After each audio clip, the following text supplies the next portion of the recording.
Hey, good morning, everybody. Renny Doyle podcast. We're doing kind of an ask me anything, and these are some of my favorites because these are just some blind questions. We had some submitted earlier, and we're really excited to get this. Something that we did many months ago, and we're glad to have it back. And so, if you did get the message out that you can submit a question, go ahead and submit it now. Oscar will be reading them off. Good morning, Oscar. Good morning. Sorry, getting my screens ready here. Becky's in the house. She's sitting right over here. We got all the students. What's up, students? Morning. Well, that was pretty weak energy. What up? There you go. That's a little better. That's a little better. So, Oscar, we ready to fire into this thing? Got a first question for us? Yeah, let me get my screens up here ready. So I'm not looking away from the camera and into the camera. Here we It's go.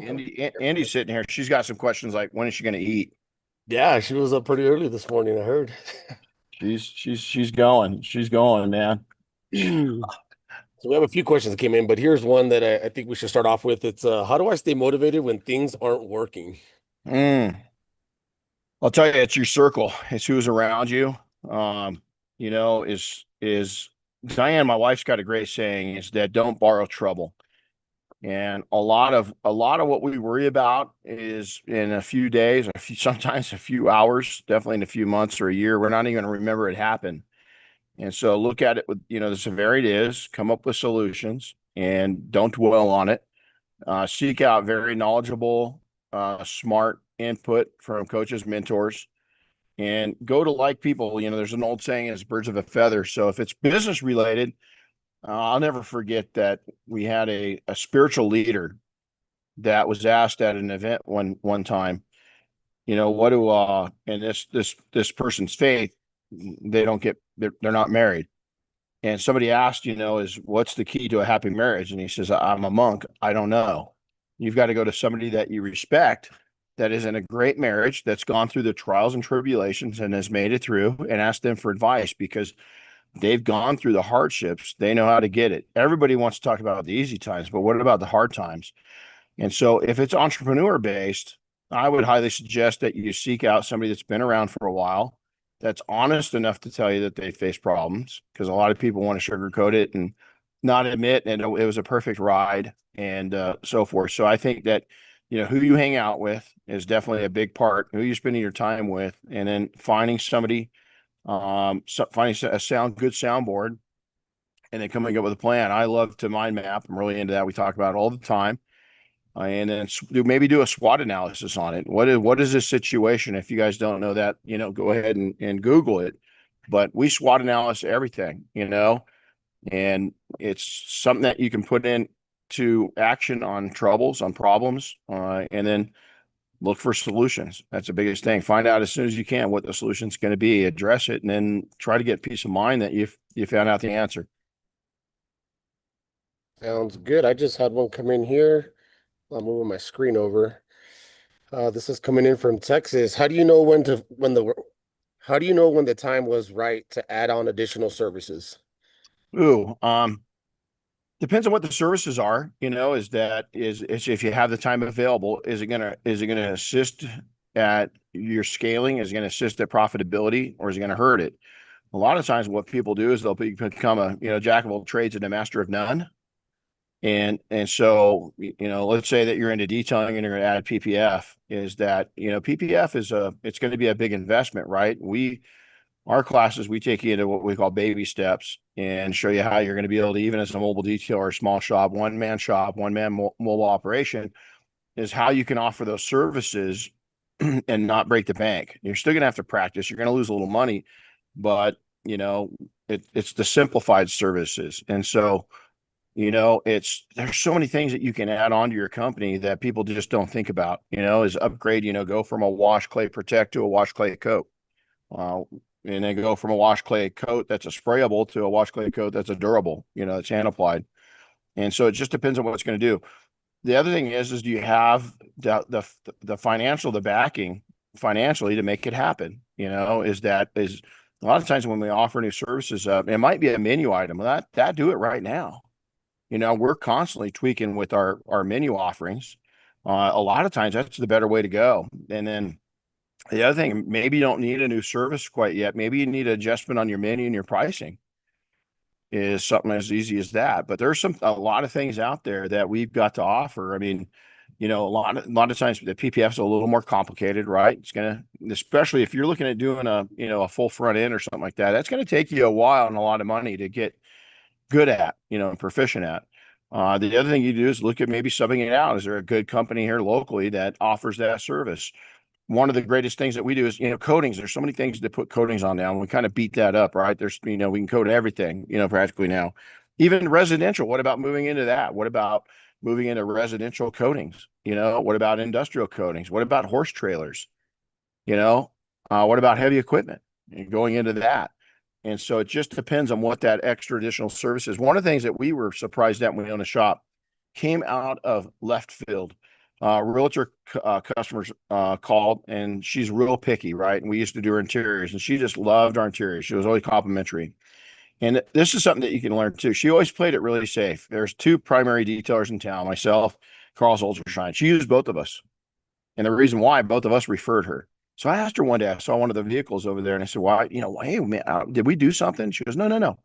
I split the love. And she goes, secretly, you work on my nicer cars, but I want to give Carl his loving because he sends me a lot of referrals for real estate and so forth. And so I utilized both of you. And I was like, man, that's a great answer. I didn't get upset. And I did do her nicer cars. We started tracking it a little bit because I wanted to see if it's truthful. But she called me one time and she was putting this really nice residence on the market, right? And the people were clean, but not. This is like a $7 million property. And she goes, "Hey, have you ever thought about detailing a house?" And she hired us on. It was like $7,000, and we went in and we took the drawers, everything out of the drawers, steamed the drawers. We cleaned every square inch of that house. I mean, it took us like 5 days, 4 days to do it, but we detailed the inside of the house. Now, wasn't a lot of carpet. We cleaned. We there's a couple spots of carpet, but it was mainly hardwood floors, right? So we did our research. We found out how to professionally, clean and then protect hardwood floors. We did the baseboards. We did everything. I mean, everything in the house from the ceilings down. Every piece of cobweb was taken away. Every single drawer was open. We polished some of the granite in the kitchen that had some just light surface scratches on it from preparing food and so forth on it, knife marks, so forth. But that was something out of the ordinary. And we ended up probably doing about, a dozen of those projects over the next 2 or 3 years. And it was very, very profitable. So think out of the box too, not just when, but what. Sounds good. All right, they're starting to come in. I'm getting them on Podbean. I'm getting them on here. Good. I'm just gonna take them in order, guys. See if we can get through all of them. Here's a good one, Renny. What makes the LA/SoCal area different when it comes to the detailing community? Ooh. Everyone seems to know each other and roots for each other. I don't know about all that. And as opposed to fighting against each other, I'm assuming you're seeing a lot of other detailers and the social media and whatnot. So yeah, I mean LA SoCal is a little bit different. As I travel the country, I got to see the detailing community in other communities. So yeah, how do you feel about that? I'll tell you the one I'm gonna use an example, and that's the Utah detailers. I think they're truly united. I really do. It's kind of like our group, the Mafia. LA, Southern California, Vegas, those markets are kind of different, right? And I'm glad that you've got those eyes on it. I think it's really good that a lot of times Oscar, the reason why Oscar had his reaction was we see the other side, but I like the fact that you saw the other side. Why do we seem to be coming together? Because you're in the right circle. Whatever you're doing, keep doing it and get more people into that circle. Is that we've got to build each other up. Listen, collaboration happens at the top, competition happens at the bottom. Hate happens with the broke people. Is people that are broke, dead broke, are the ones that are fighting. And so the fact that you're taking in that you're seeing it with your eyes that we all get along pretty well just tells me that you're in the proper spot. So I think that's what's different. Whoever you're networking with and however you're doing it and your connections, keep it up. All right, if we have one from anonymous attendee here on Zoom, if you're not selling some of your menu services, should you take them off your website/menu or try to lower the price until you Mm, start until mm. until you do start selling it? Lower your prices, race to the bottom. So let's direct that first. If the only time I'd, let me go back. If you're overpriced and you're making, $300 an hour on it, and everybody else in town's making 125, you might. But if your reputation is that allows you to make that much more profit, we got a really good friend of mine in Europe I mean, the hourly wage that he realizes is insane. I mean, it's just insane, but he's worked 30 years to get to that point, right? So it's justified. He would never in a million years lower his price. So it depends. Are you selling it? We just had this, Corey. We just had this conversation this week. Is that, are you selling it the right way? Are you working into your sales system, your presentations, and selling it the right way? It might not be selling because you're not presenting it, or you're not, maybe you're not comfortable with it deep down, you don't like it. So if the answer is you really like it and you think it's a viable service, is maybe adjust your angle on how you're offering it and put it out there. And maybe it's a different clientele than you've got. It might be a whole different realm within your community that's going to buy that service. If it's just a dead fish laying on your menu, yeah, get it gone. Is that, really, we've got six items on our menu. Is three interior, three exterior. We don't combine them; they're all separate. And then from there, we've got off menu items, and then we've got, our additional services, PPF, window film, stuff like that, windshield repair, and so there's all that side of it. And so, so many people just have this massive. I always say this is go to Cheesecake Factory. Is they've got this massive, massive menu, and what they've done, Diane and I get the same thing every time because we don't want to look at the menu. And if they really pinpointed and direct you, I mean, I talk about this all the time. In and out, man. They got a simple menu. They know what they sell, they know what they make money on, and they don't have a bunch of additional stuff. You look at places like McDonald's, they've got all these different things. I always look at the menu and say, why is that even? I mean, okay, like, do they sell enough filet of fish to really keep making the filet of fish? There's a reason, like the McRib, and it might be seasonal. There's a great analogy, is that I really don't like In and Out, or excuse me, McDonald's. But when they bring the McRib back, I go and have a McRib when they bring it back once or twice a year when they bring it. It might be a seasonal thing that's a special that you don't offer all the time. And then if you keep getting requests, you only offer to your existing clients. That service is only available to your existing clients. Gift your existing clients something special. And so that's the way to look at it. But be honest with yourself. Are you selling it the right way? Are you giving it the attention you need? Are you doing some A/B testing? Put it out there on social media and really push it for a couple weeks and see if it goes. If it doesn't, then there's your answer. We have someone here, Jordan from Canada, not really a question, but more of a statement. As a Canadian, I find that American detailers are far more connected than the Canadian detailers. You were just in Canada, right, Renny? I was, yeah, yeah. How'd you Bob see and I that were out out there? there. I would say the guy that we found a group up up in BC. They're pretty connected. But here's the thing: be the lightning rod for that. Go make it happen. Go to the IDA chapters, get them engaged, get the different suppliers. If you want this offline, I'll tell you who our buddy is up there. He's got PNS products. He brought in Dynabrade tools, and let me tell you, he's on fire. Him and his company are on fire. So it's out there. Is you just got to find. And we were the same way. Canada is a smaller market, right? And it's what we were.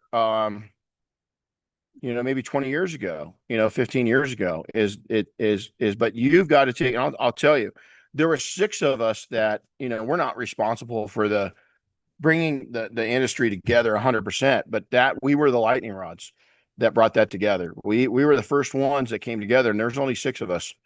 And from 2006 until to about 2010, that group of six probably only got to about 15, and then it started really multiplying quickly. And so it's a process. It's going to take a while, but be part of that. And then, like I said, offline, Renny at detailingsuccess.com, send me over an email, and I'll put you in contact with some of the Canadians that I know of that are really pushing things and opening up the market, and doing great jobs at it. I like that you're looking at that way. I love that you're wanting to get that closeness, but don't fool yourself. It's a small portion of the industry here in the United States that's truly close. Half of them are just wanting to knock the other one off their perch. There's the reality. So there's a lot of back drama that you probably don't see. You're going to have that anywhere, but this industry seems to be a little more, a little more. It attracts that a little more, unfortunately. And so we just cut it out. It's like a cancer. Once you see that happen, just get away from those types of people. All right, that was for you, Jordan, out in Canada. Please reach out to us. We'll get you some more information on that distributor. Here's another one. How important is social media versus word of mouth? Mm, they're both important. One's easy, and happens at instant gratification, which we all love now, right? Uh, but it takes a lot, and they're shoppers. Word of mouth is absolutely your best source. But let me tell you, you're going to have to be a foot soldier in your local market. You're going to have to be neck deep involved in your local organizations, lead groups, chamber of commerce, Rotary Club, car clubs. Is you're going to be have to hosting events, and you're going to have to do it for years. It's not going to happen overnight. But the most powerful referral that you can get, the most powerful compliment you can get, is when somebody's referring your company over, because there's a trust factor that you've broken through. And again, birds of a feather. They're probably going to their friends or people that they're referring over is probably going to have like-minded, views, and maybe even like vehicles, that are the same level. And so at all cost, we wanted to get, our referral program became 90% of our business. So much so that for a while there, we weren't really even taking new clients in. We were just replacing clients as they either moved, relocated, or didn't desire a level of quality and price. And so, the word of mouth, that's what you want. You want to take and work it to where your culture's so good, your trust is so great, your follow-up's great, that you're constantly educating your current clients.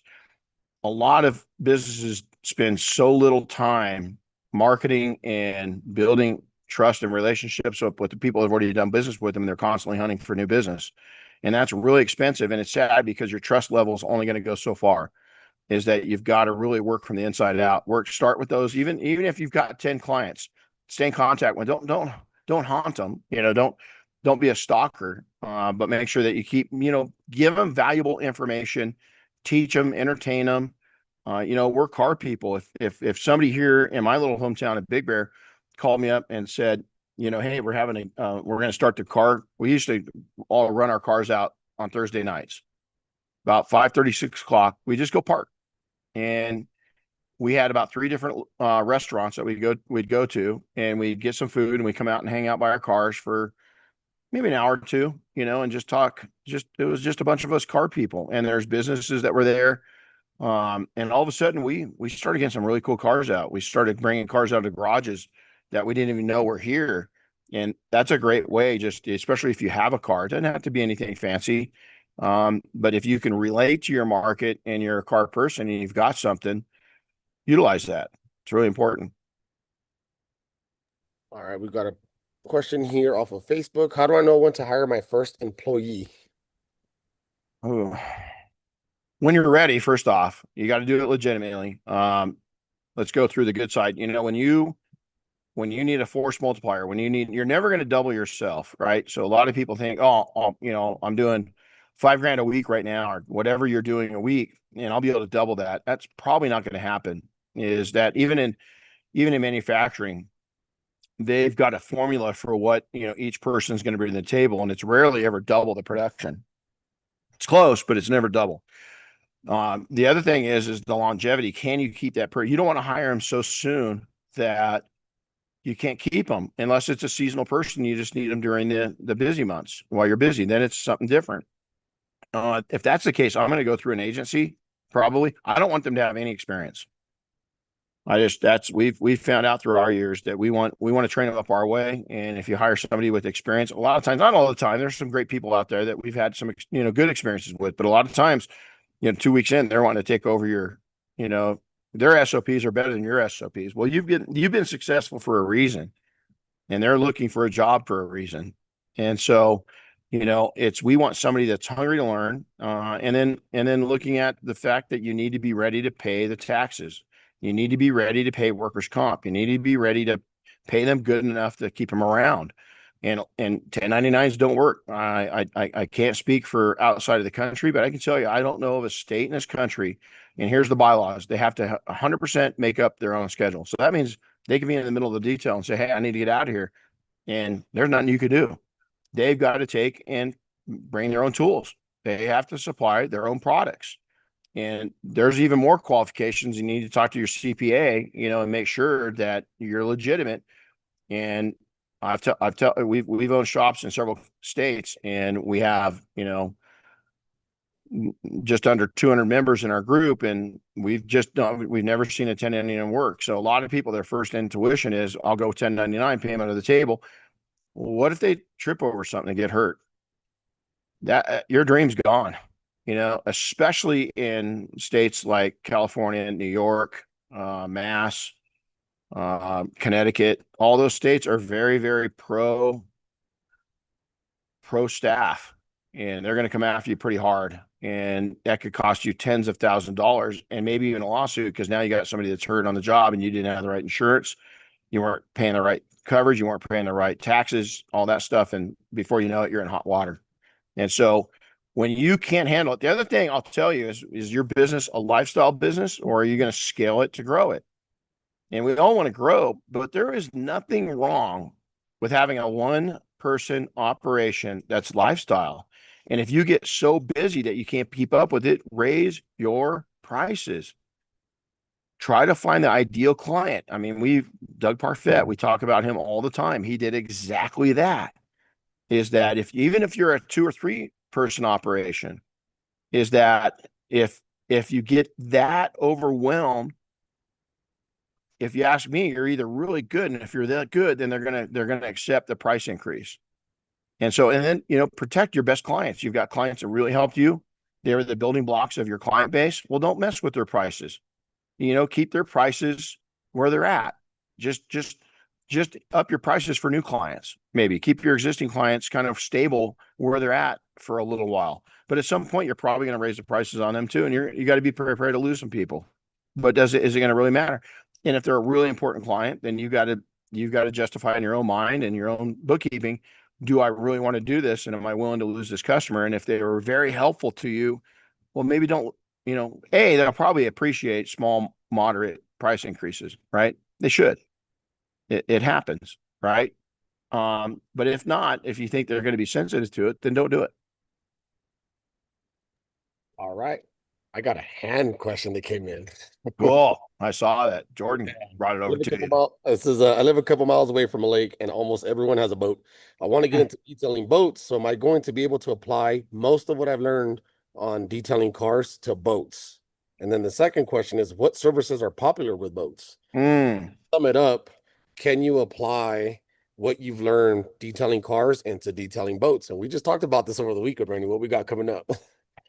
We got a boat training going. So yeah, there's a lot of similarities. There really is in RVs, boats, but there's not. There's also some things that you can get away with that you can't do on a boat or an RV. Especially and depending on the finish, depending on the quality, depending on the rank. You look at entry level boats. Their services are a little, their surfaces are a little cheaper, and getting them back, you've got to kind of be careful. And there's specialty products that you should be using. So yeah, education's king.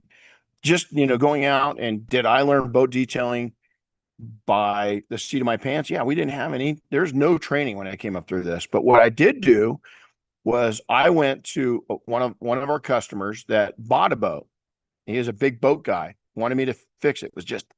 It was ugly. It was so chalky. And I just told him, I said, I'll be honest, I don't know a lot about boat detailing. What do I need to be careful of? And he ran me through and helped me out. But the problem that I didn't know is what products do I use? What products are going to be effective? Because you can get yourself you can use the best automotive products on a boat and it looks awful, right? It just doesn't look good. And so you're going to have to do your homework and, go to training if you can. There's some great information out there. Search out automotive boat detailing product manufacturers. A lot of times they'll be putting trainings on, or they'll have trainers, or they'll have facilities like ours that they'll recommend. And a lot of times they'll have some great YouTube videos out there, you know, of how to use their boat related products. So that's one thing to do. And then the service is what's popular. You know, a lot of times we're hearing is oxidation removal, right? Cleaning the holes off because it's they've got gunk on them. Especially like here, we got lake gunk. The water gets warm, and then it's just algae city, right? And there's products that are specific for that. There's products that are safe. A lot of people will use acid. I'm not a big acid guy because of the dangers associated with it. I did when I was younger. I can show you a scar on my leg of why I don't do it anymore. So if you want to argue with me, good for you. Now, if you are going to use those harsh chemicals, and a lot of stuff that we're using on boats is pretty aggressive, right? Is rubber boot up, Tyvek up. Don't do it stupid like I did with shorts and tennis shoes on back in the day, right? You know, respirator up. You know, it's all PPE. It's just putting that personal protection equipment to work and making sure that you're doing it. But the first thing I do is I, you know, reach out to your tribe, see if anybody that, you know, in your tribe knows what they're doing. You know, our group, the Mafia, we got several people that are really savvy with boats. I mean, that's all they do practically. Well, that's all they do. And so we've got that, and then seek that information out. Try to go to an educational event, and then if then that's available to you, then seek out the manufacturers that are manufacturing boat specific products and ask them for input. They should be able to support you. Nice, nice. Here's one that kind of goes following with that is how do I find mentors and build a support network within the detailing community? Okay, so detailing is really tough because there's some really successful people out there, right? There really are, but you got to know they're successful and know their story. And there's a boy, man, that's a tough one because I want to be I don't want to insult anybody, but I don't want you to go out and get the wrong idea. Who you're getting your information from is going to be very important, and have they succeeded at the level you want. Now, don't look at it if you want to be fame and fortune on YouTube and Instagram and TikTok and you know Facebook and all that stuff. Are they making any money? There's a handful of people are doing it, and even that now as YouTube's gotten onto this, and those YouTubers have, you know, their income has been drastically reduced and they've moved on to other platforms, but that takes a long time. So what is your goal? If your goal is to be successful within your detailing shop, which that should be, you can use it as a stepping stone later.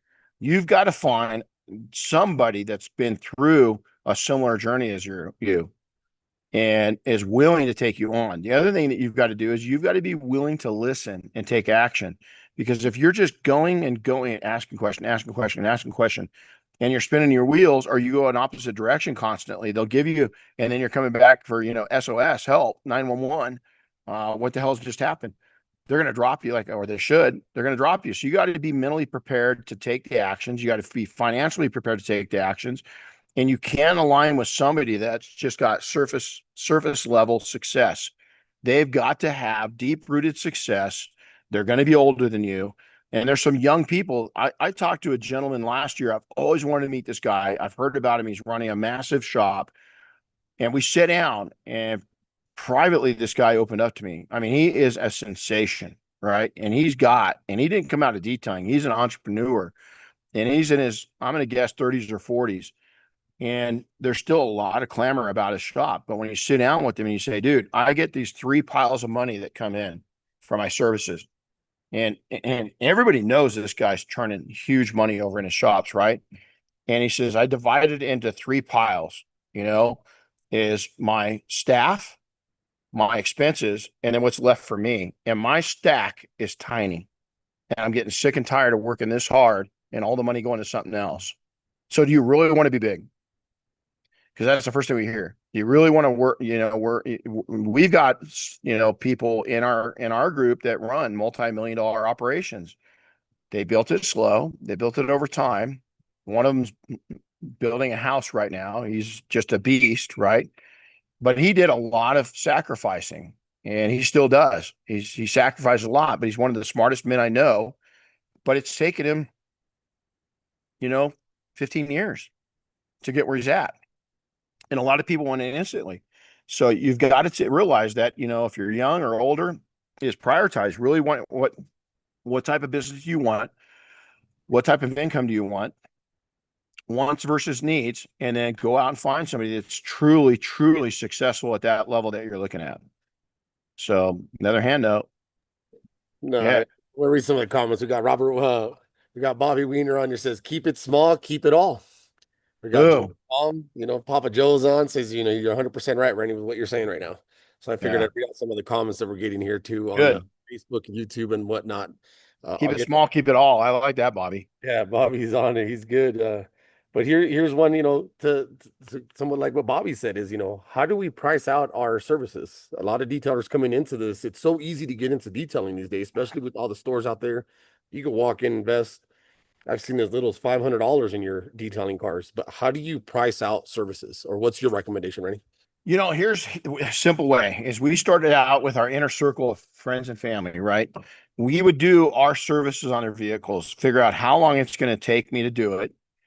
And we do the same thing with fleets. If somebody called us up to do a fleet, what I do is I'd say, okay, listen, I think I know what you want. Let me come out. What I'm going to do, free of charge, I'm going to do one. And what that's going to allow me to make sure is that our quality is matching what you want. And then we're going to be able to get an estimate of how long it's going to take us to do each one of these vehicles. Then do backwards math. So do your desired level of income. And I can tell you if you're mobile, or even a fixed, man, $100 an hour in a shop now, if you're legit paying your taxes and everything else, that's got to be your goal is $100 an hour. So reverse it, go figure out how long it's going to take. And you're going to have to do 20, 30 vehicles to really, if you're going out to the open market, let's say, and you're doing a wide variety of vehicles, you're going to have to do, big pickup trucks. You're going to have to do a couple small sedans. You're going to have to do a couple sports cars and start averaging that out. Keep really accurate records. Have software that you can pull up and say, okay, how long did this job take me? And that's really important. And then price it appropriately. So you're going to have to adjust. It's going to be when you first begin, but you do that all the time anyway. Is that you've got to be looking back at least every quarter at what you're offering. I just ran a hard analysis on our companies of what we're making off every service that we offer.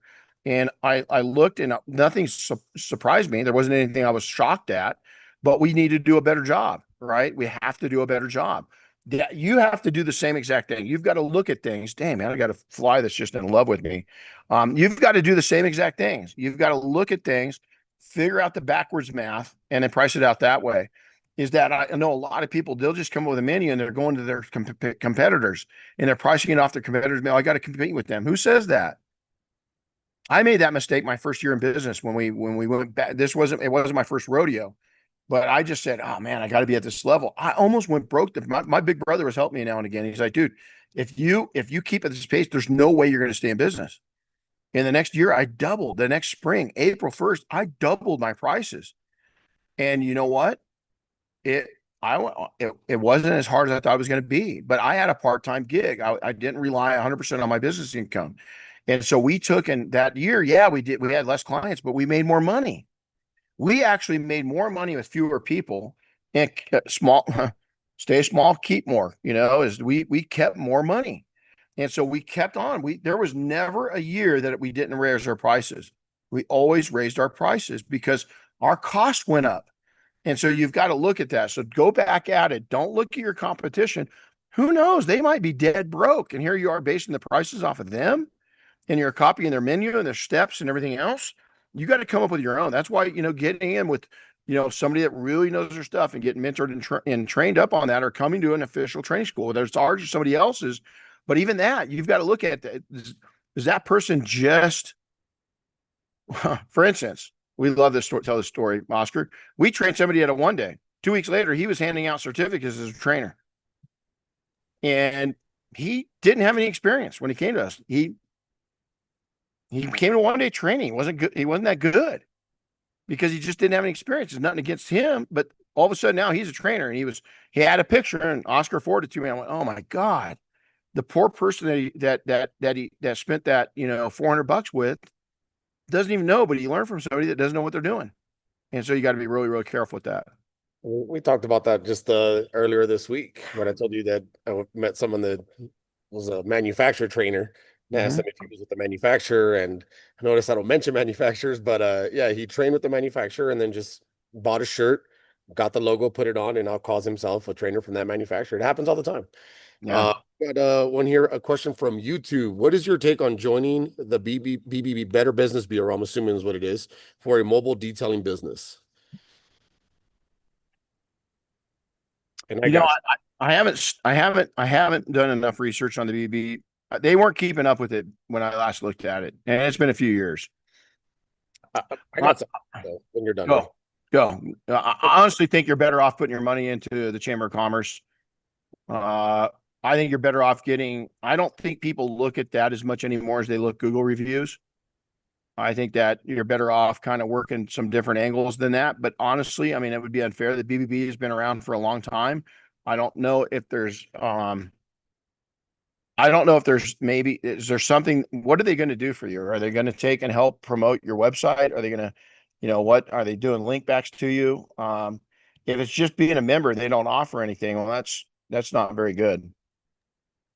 I agree with you, Renny, on that. Just do your research on this. When it comes to your community, we talk a lot about being in chambers, but not every chamber is the same. Not every chamber is going to be like the Big Bear Chamber, the Ventura Chamber, where it's a small, close community of business owners that help. Me personally, with the Better Business Bureau where I'm from, it really didn't do nothing for me. I did research into it because we had chamber members that were also a part of it that were recruiting for this. One experience that I've had, you've, um, it just doesn't it didn't work for me. And the reason is that I got a call from one of them at one point saying that there was a complaint on the business and that if I didn't join the Better Business Bureau that that complaint could get bigger. So I was like, okay, so what's the complaint? Who complained to you? And it was just a sales tactics that I ended up catching the sales rep. He didn't know he was talking to a sales rep.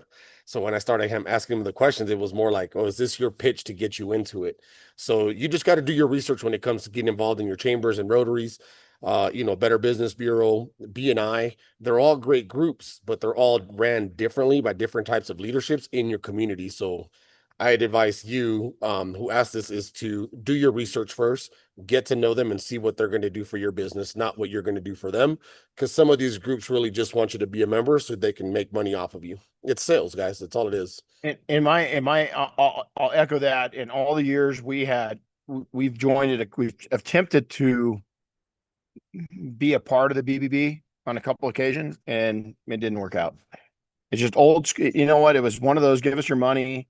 We're going to protect you. No, you're not, because if there's a complaint, that's what it's there for, right? And so it's kind of, we got caught up into that where, and I even said that. Well, hold on. If I got to join to protect myself, that's kind of what are you going to do? Ignore the bad complaint? Then, well, that's bad too. That doesn't give me faith in the other companies I may be looking to do business with. If you're covering up the bad reviews, Yeah. now if it's a legitimate, bad, it's if it's a fake review, that's one thing. We know that happens, right? But I would hold off. I think you're better off using your money elsewhere.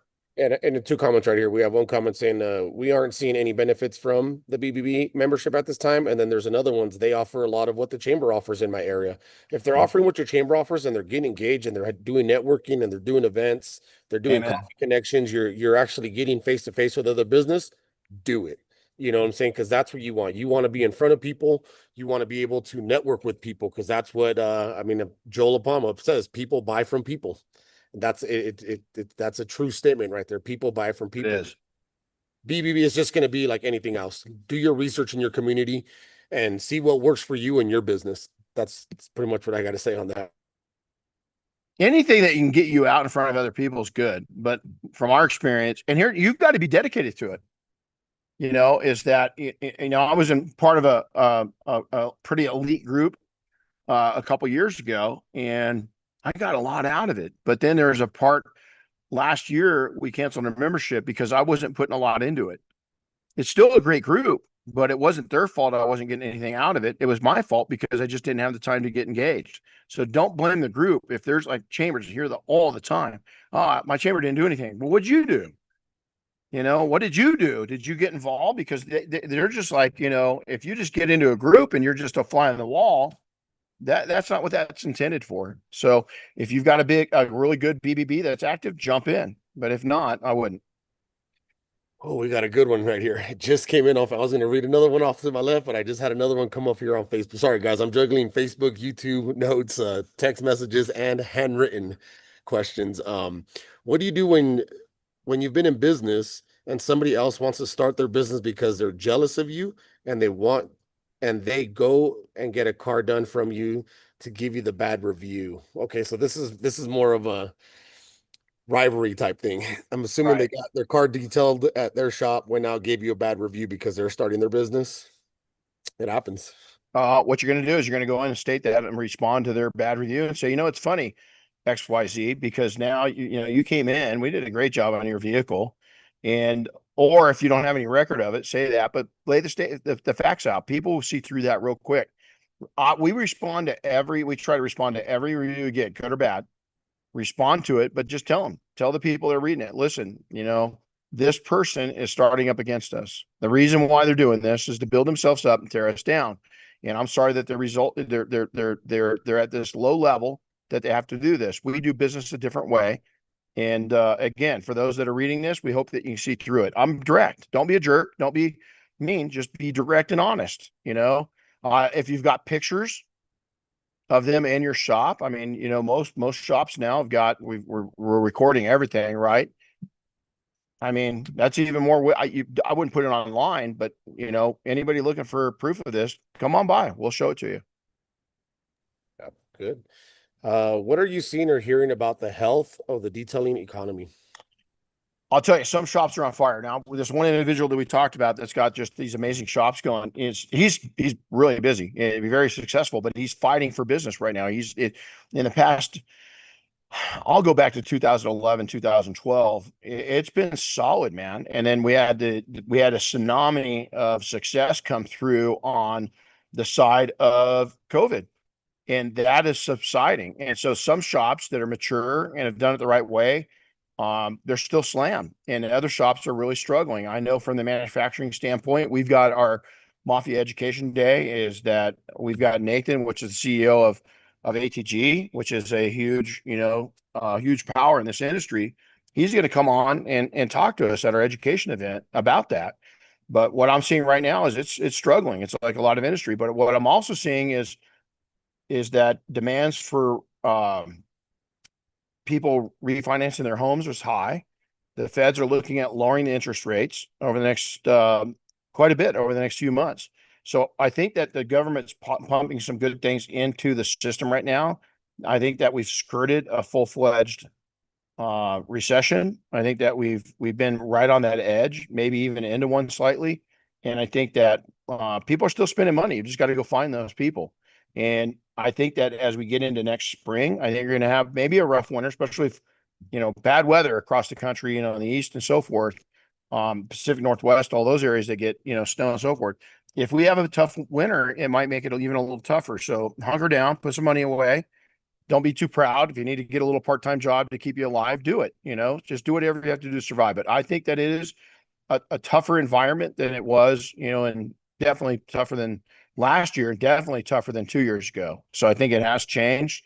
We're feeling it, and you just gotta. It's strong will survive. Smart will survive. Survive it. We just had somebody in town put a brand new shop in. And they're a good family.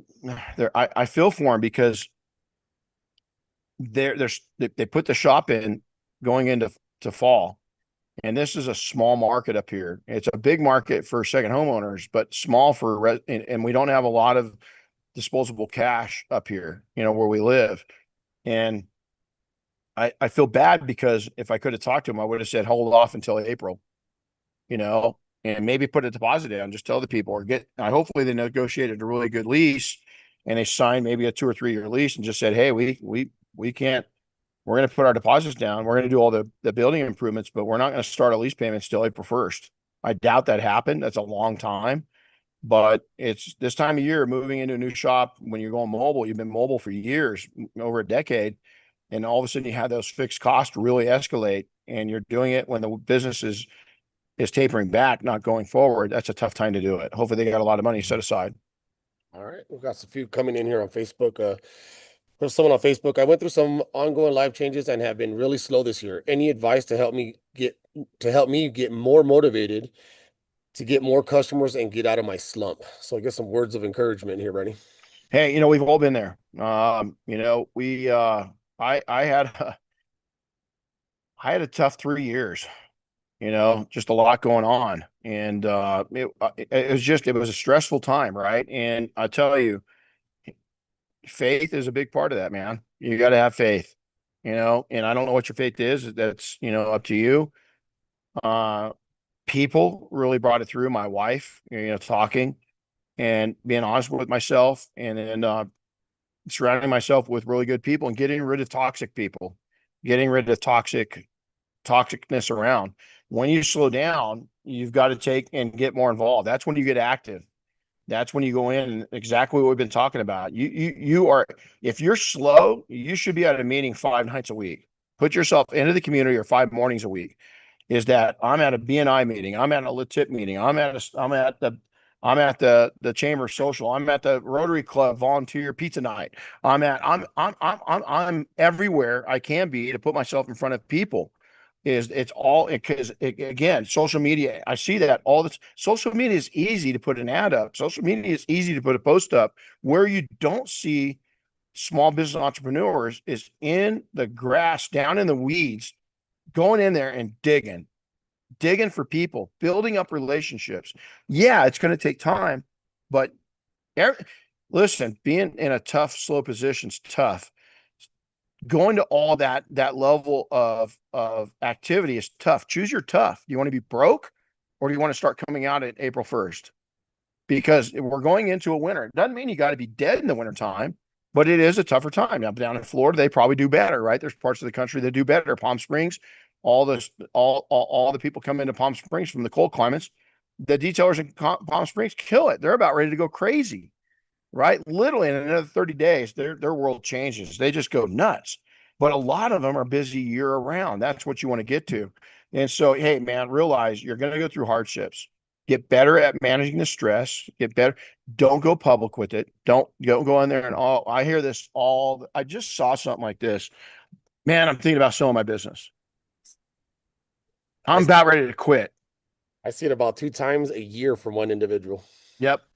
I'm about ready to quit. I'm tired of this. None of you guys support me. And the next thing you know is, man, I am so blessed. Man, I'm so blessed. And then 2 months later is, man, I'm just sick of this industry. I'm just sick of this. And you're putting it out. Why do you think you're dead? Because people are seeing that. The other thing is, those people that are going to help coach you and mentor and help you along, they don't want to see that.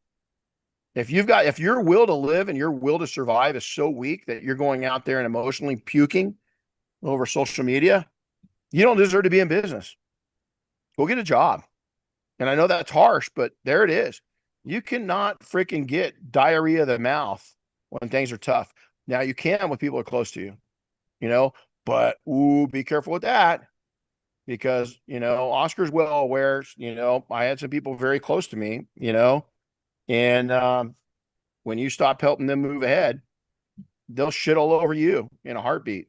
In a heart. They don't even have a reason. It will just churn. And then they get their groupies, right? And it'll churn. So you got to be really careful of who you're showing your vulnerability to, At this stage of my career, emotions, I come out on a podcast a lot emotional.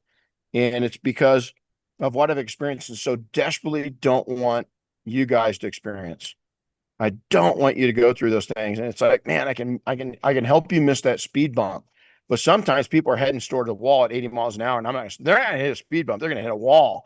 And this one individual we're talking about is, it's a wall at least 3 times a year.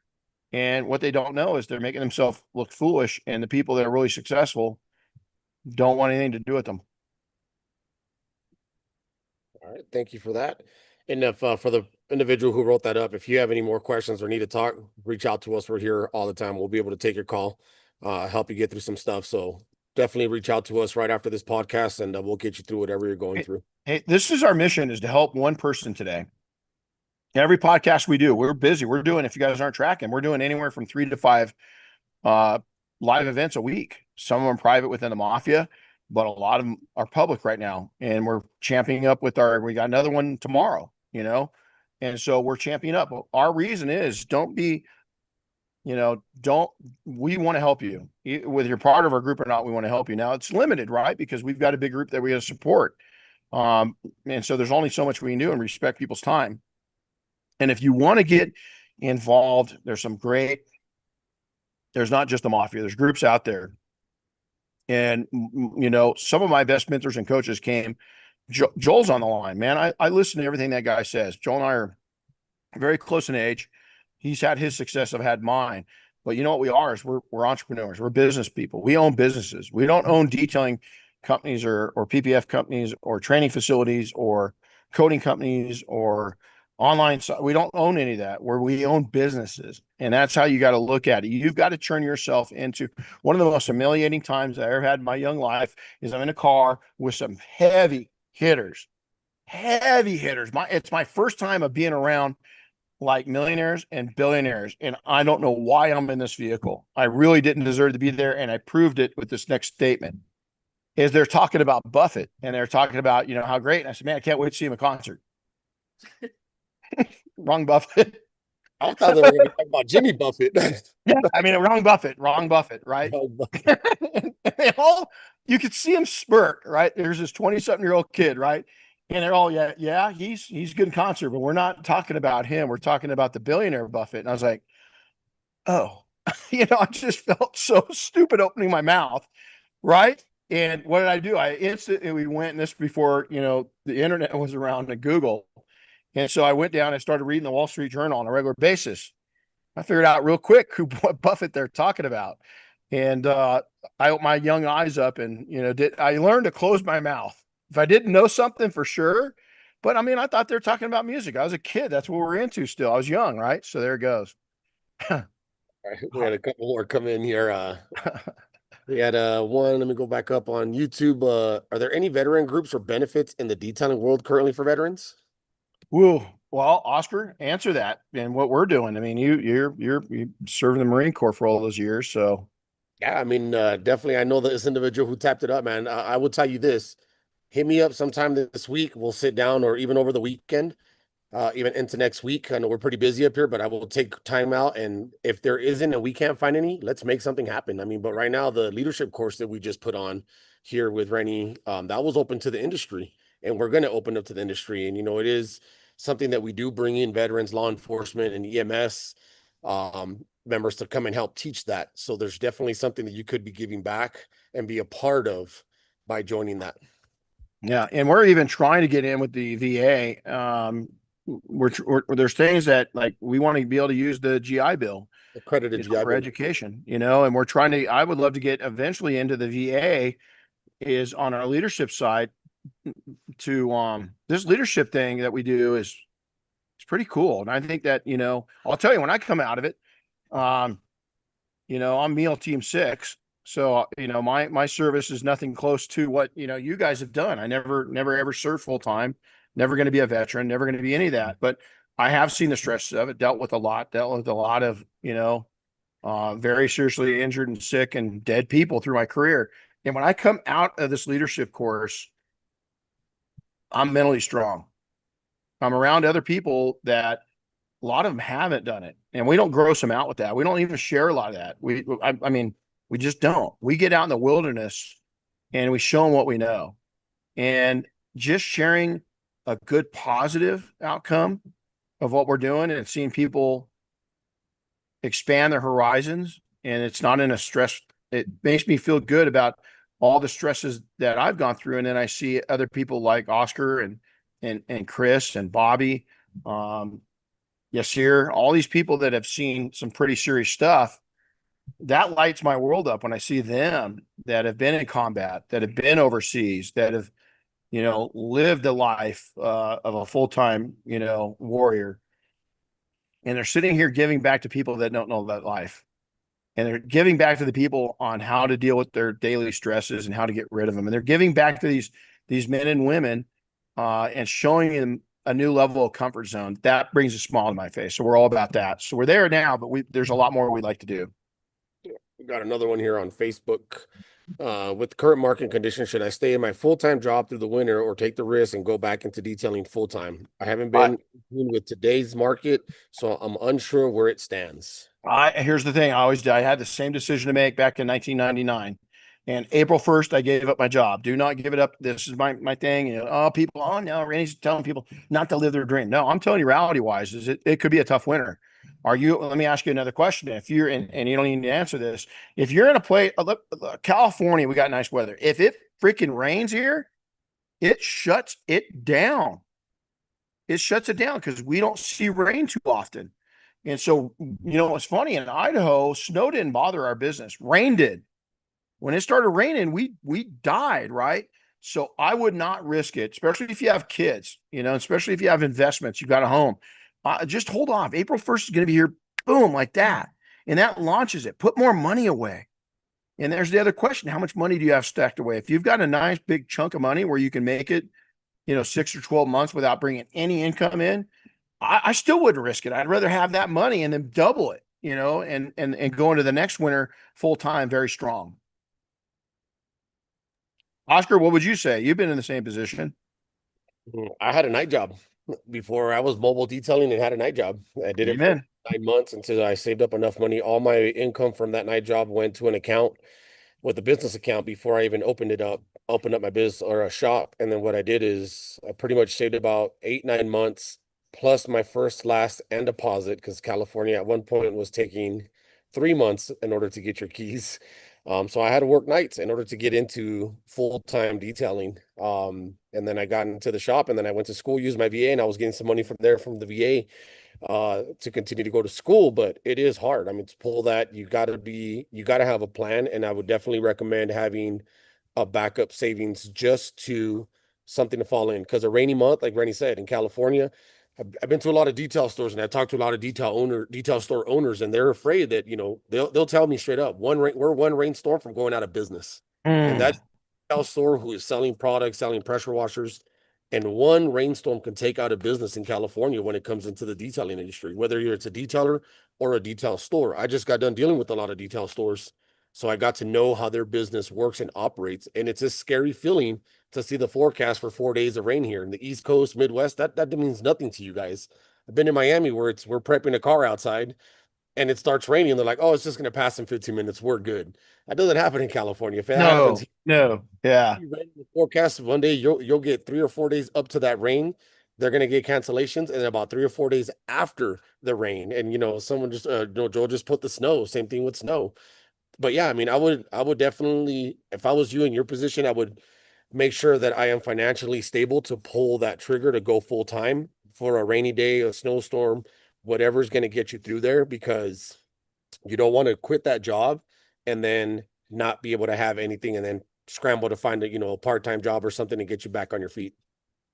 Let's add to this. So Becky and I were partners on a window tinting company. We had our company going. She kept a kind of like a part-time. You're working part-time. Yep, at Stater Brothers. I worked nights stocking shelves at Price Club, which became Costco. So I'd go in at I don't know, I can't even remember, 11 or 1 in the morning, and then work until like 6 in the morning, and then come home, grab a couple hours of sleep, and then go do the window tinting. Is if you hate your job that you're at now, that's an option. Is that I know people that can't stand, they're stressed, they don't want to, it's eating your soul alive, right? Then go do something different that still pays well and do it at night so you can detail in the day. The other thing is add-on services. I'm telling you, as I'm listening to this, what would be more season proof is offering up services like residential commercial window film, is adding on. We had somebody back a little bit earlier say, what add-ons? Here's why. That's nothing to do with cars. And during the wintertime, it did get slower. But what you can do is offer up an amazing wintertime window tent residential special. And that's what we used to do. And maybe that takes and blends you over and keeps you busy during those slower times. But be prepared. You're going to get slammed. That's where you're going to have to scale and have somebody to manage. You're not going to be able to do in the shop or out in the mobile rig doing a detail and then doing a residential house and doing a $5,000 window film job. We also buckled over and we took and went from just doing window film over to blinds, shades, shutters, all that stuff too. That's a whole nother podcast on that one. So just think out of the box. Good input, Oscar. Thank you. No, I'm going through all of it here. We're at the top of the hour, so you let me know I got nothing on Let's do Facebook. one more. Let's do one more. One more. How do I balance my business with school, work, family life, etc.? So I'm thinking it's more of a work-life balance is what they're asking here. Well, good luck. Um, there is. What you do is you do blackout dates. And when you're that busy, and you've got, sounds like you're young, or maybe you're not, and you went back to school, is get up earlier, go work out. I sat there, I was supposed to work. I got 1.5 workouts in this week so far. I'm going to try to squeeze in and get another half one in. Because honestly, today I woke up and this is blackout time. I wake up a little earlier and my dogs were surrounding us. And I really had a peaceful morning of just loving on my wife and my dogs. It was pretty awesome. So was it work? Yeah, I'll come in here and squeeze half a workout out. So I got 2 out of 3 days, right? But tomorrow I got to get up and work out. I've got to get up and hit it hard. Why I'm saying that is that you've got to black out if you're that busy, even blacking out 15 minutes in your day, you've got to work out a very, very, very tight schedule. And you've got to live off that schedule. You got to live off that calendar and take the time out. Make sure you're taking care of yourself. Maybe go for a walk. You've got to take the hours are there. Look at what time you're wasting looking at funny TikTok videos. Do you really need to fucking now? Sometimes a laugh is good, right? You need a little laugh. Everybody should laugh every day. You should have a belly laugh, once a day, where it's just something. I went out today. I was telling Jimmy, I walked out and ripped my horse. I went out and said hi to him. And I took and he came up and he was nibbling on my fingers and he's nibbling on my face. So I acted like I was nibbling on his face. And he kind of looked at me like that. And we went back and forth for 5 minutes, just screwing with each other. That was magic. That's magic. So take that time off. I don't know what these guys are giggling at, but here it goes. Here's Jimmy.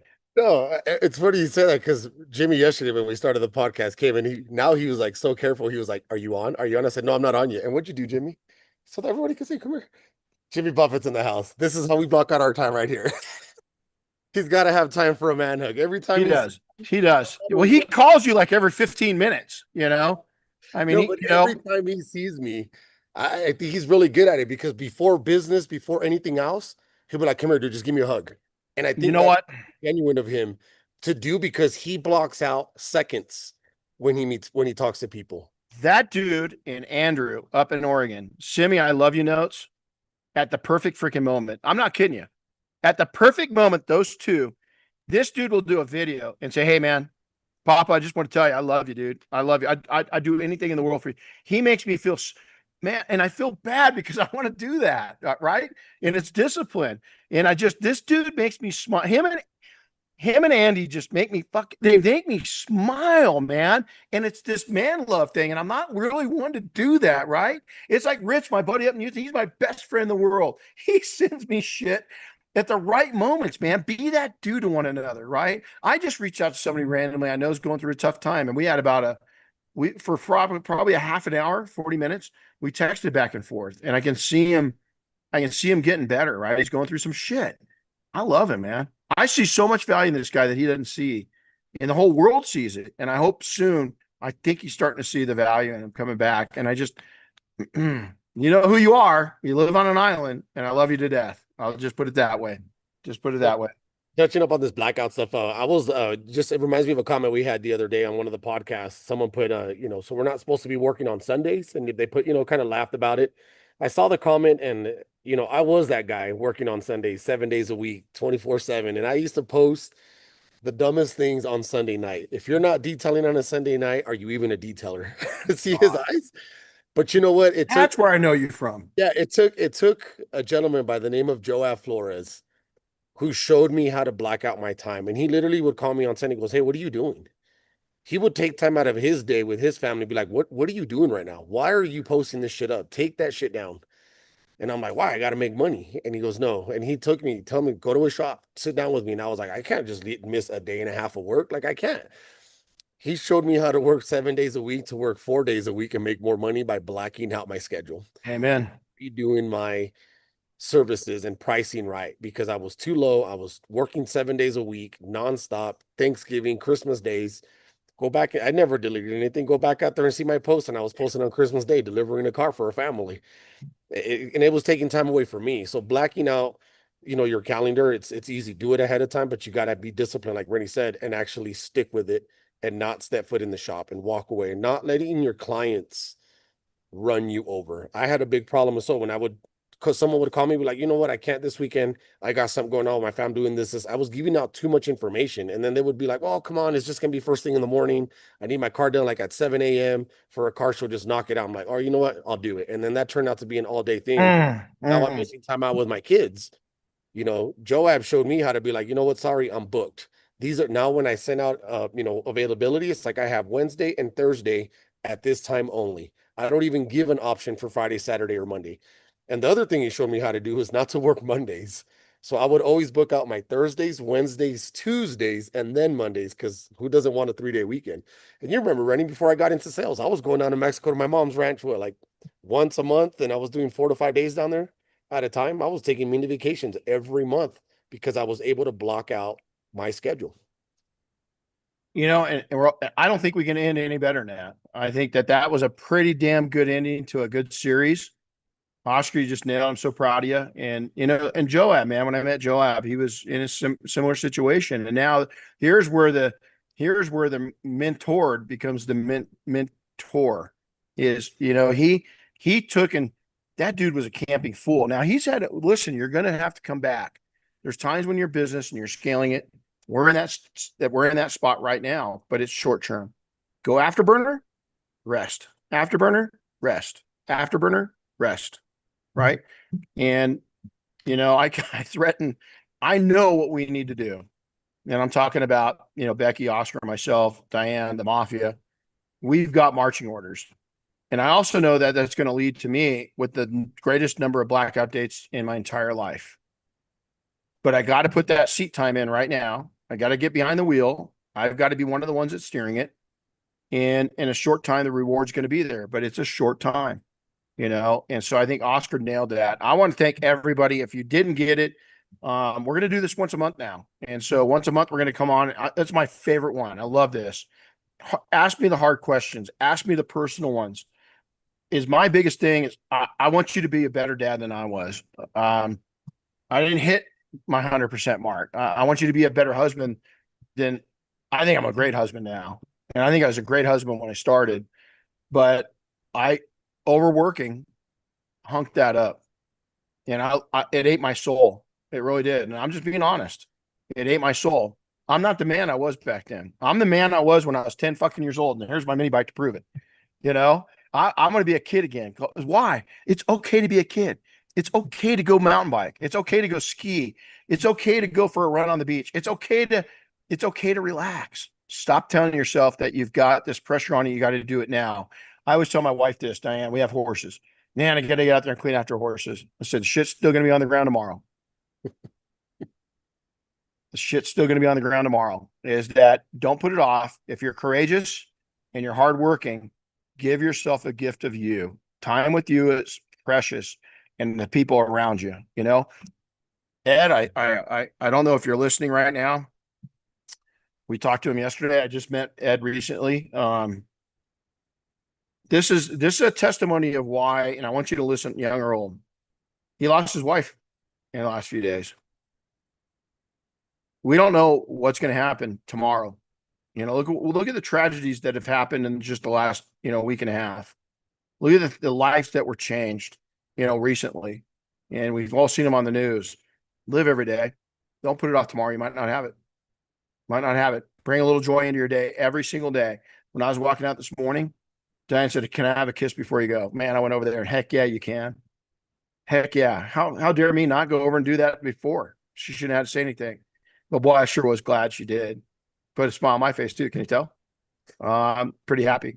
So, hey guys, thanks a lot. We've got tomorrow night. Well, who's up tomorrow night? We've got a 5:30 Pacific time.